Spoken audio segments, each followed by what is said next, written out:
3 minutes pour comprendre la communication professionnelle. Le programme de l'UE13 de communication professionnelle développe tout d'abord des notions sur la recherche d'informations avec ses 4 thèmes et la veille informationnelle avec 2 thèmes.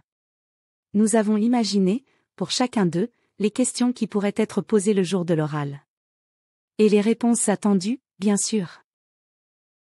Les principaux objectifs de ma recherche d'informations sont de recueillir des données pertinentes pour élaborer un rapport d'analyse sur le thème.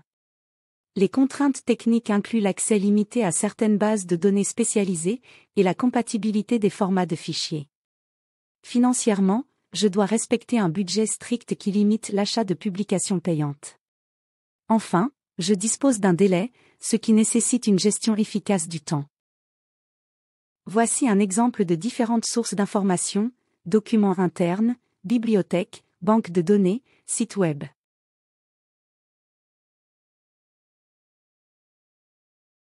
Pour évaluer la fiabilité et la qualité d'une source documentaire en ligne, j'examine plusieurs critères.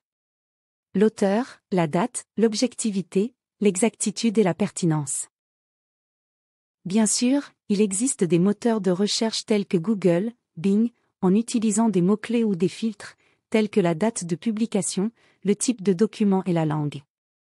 J'utilise d'autres moteurs comme Google Scholar pour les articles académiques, Dallos pour les publications juridiques ou les catalogues de librairies, comme Electre.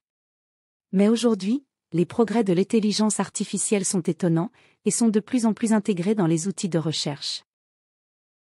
Pour une veille informationnelle efficace, j'utilise plusieurs outils numériques, notamment Google Alert, Feedly, et les réseaux sociaux professionnels comme LinkedIn. Pour Google Alert, je peux configurer des alertes pour des mots-clés spécifiques.